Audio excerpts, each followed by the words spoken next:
Friends સવારમાં ચલો ચા ભાખરી ખાવા. હું આજે ભાખરી બનાવું છું. ભાખરીનો લોટ બાંધે છે, ભાખરી સરસ બનાવું.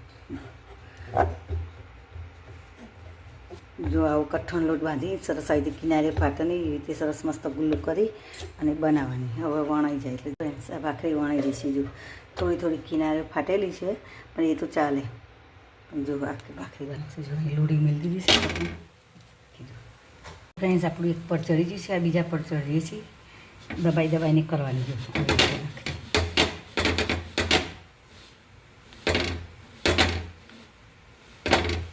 ફ્રેન્ડ્સ આ ઘીથી ચોપડી દેવાની ભાખરી.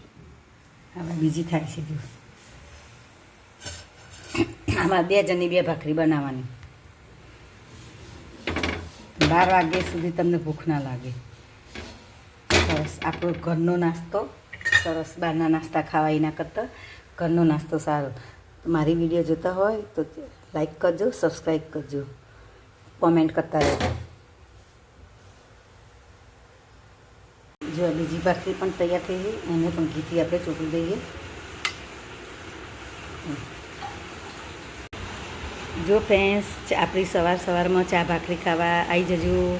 જો થઈ જાય છે ચા અને આ ભાખરી રહી, આ ચટણી, આની સાથે ખાવાની ખૂબ મજા આવે છે.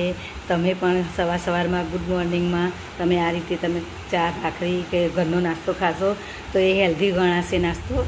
અને 12 વાગ્યા સુધી તમને ભૂખ પણ નહીં લાગે અને શરીરને ગુણકારી છે. બહારના નાસ્તા તેલના તળેલા ખરાબ હોય, ખરાબ તેલમાં તળેલા હોય એવા તમને નુકસાન કરે શરીર માટે. રોજ ના ખવાય, કોઈક દિવસ હોય તો બરાબર છે, પણ અમે રોજ આવી રીતે બનાવીએ છીએ ઘરનું જ અને ઘરનો જ નાસ્તો કરીએ છીએ. તો તમે પણ આ રીતે નાસ્તો બનાવતા હોય, કરતા હોય, ખાતા હોય તો મને કમેન્ટમાં કરી જણાવજો. થેન્ક યુ, આભાર.